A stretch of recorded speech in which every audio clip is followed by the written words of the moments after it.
Hey everybody, thanks a lot for tuning in. I wanted to go over a little project that I had regarding this Citizen Promaster watch. So, the original band I bought this with had a bunch of what looks like ferret bite marks, or it looks like somebody's animal. Just went to town on the band. These bands are supposed to be replaced periodically, anyways. I think these ones are polyurethane and not rubber. But I decided that I wanted to put some aftermarket lugs on this watch, so I bought some on eBay. A replacement strap for this watch, like an authentic Citizen ProMaster one, I believe are about $60 to $80. So, in my mind, it would have made more sense to buy these lugs for this lug conversion kit for $40, and then put whatever strap I wanted on it, because this is a large, heavy watch. And the problem is these bands are just, they're kind of rigid and uncomfortable in my opinion. And they're very long. And they're designed for diving, obviously. And not for desk diving like I do. So, yeah, it's kind of a pain in the butt. I kept the authentic hardware with the authentic straps. So this will all come together or stay together in case somebody wants to put these back or go with the different, or go with the authentic Citizen strap later on down the road. But so I didn't actually have to use these retaining tubes. I actually just, because of how these are machined, it just kind of is staying in place, so I'm not too worried about it. It took me a long time. I actually had to sand down and hammer in these pins. So it took me about an hour to finally get both of these in. If I could get this on camera, that'd be awesome, wouldn't it? To get both of these pins in. So it takes a while, but now that I'm finished, it's pretty solid. It looks great. They're brushed, and they look like they're the same exact kind of metal as the rest of the watch. You would never know that these were proprietary. And so I figured adding these was going to increase the value of this watch more than just buying another one of these, because if you look at reviews of this watch in particular, you'll see that people really don't like the original band. So I figure this opens up all of the options, and it's installed already and it's good to go. I did wear this watch, so it's winter time here in Colorado, and I have to wear jackets and stuff outside because it gets cold.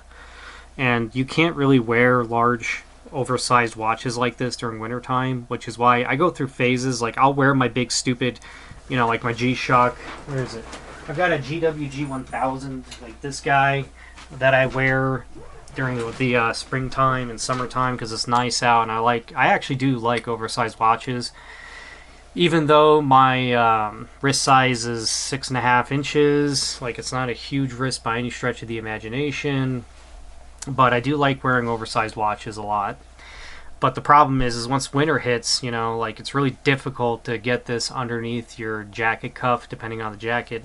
And I like to wear, bomber jackets that are military inspired, and they have these cuffs, and the cuffs like to wrap around your wrist, and then it makes the watch even tighter around your wrist, and it just doesn't feel right.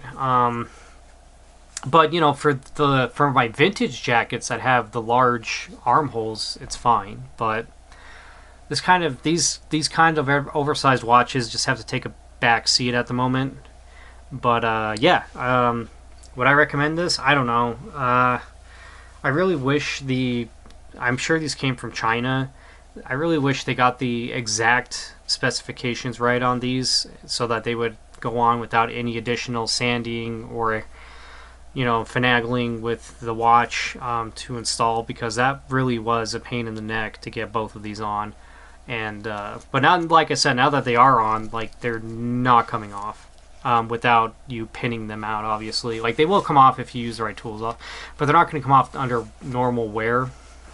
And it's on a NATO anyways, so actually a NATO is going to be better for this watch, because if one of these broke, like This one did. I had a watch strap break. This was a Luminox watch strap.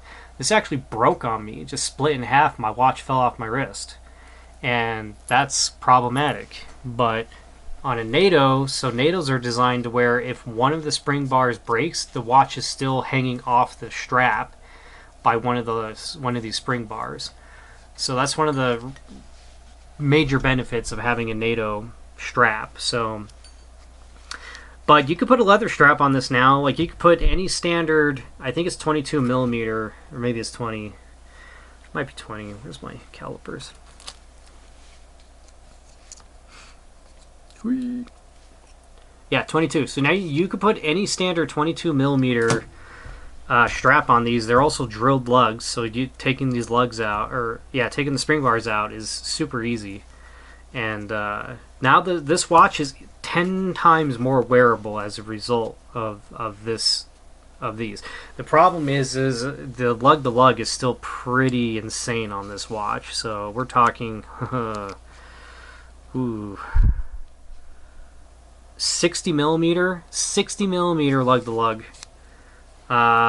So when you do put the watch on, which I'm going to do in a second, it likes to kind of take up your whole wrist. But you know what?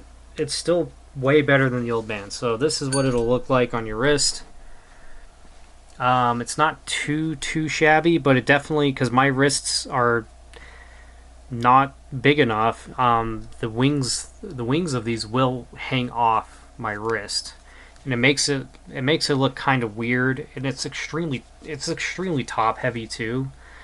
But I would much rather prefer to wear this watch like this than I would with the original strap. But if I were to actually go diving, you know, this would be excellent to put over a wetsuit, I'm sure. But yeah, I don't know. I kind of like this.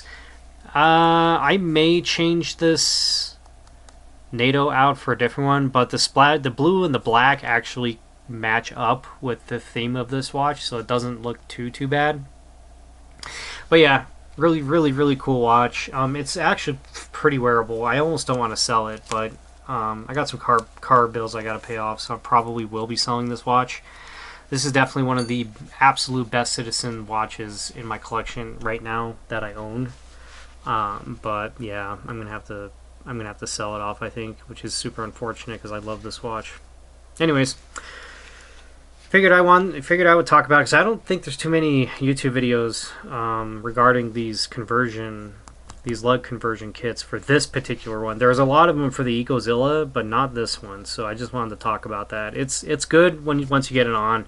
Don't expect it to just go on though. You're gonna have to you're gonna have to figure it out. But anyways, thanks a lot for watching, and take care, everyone.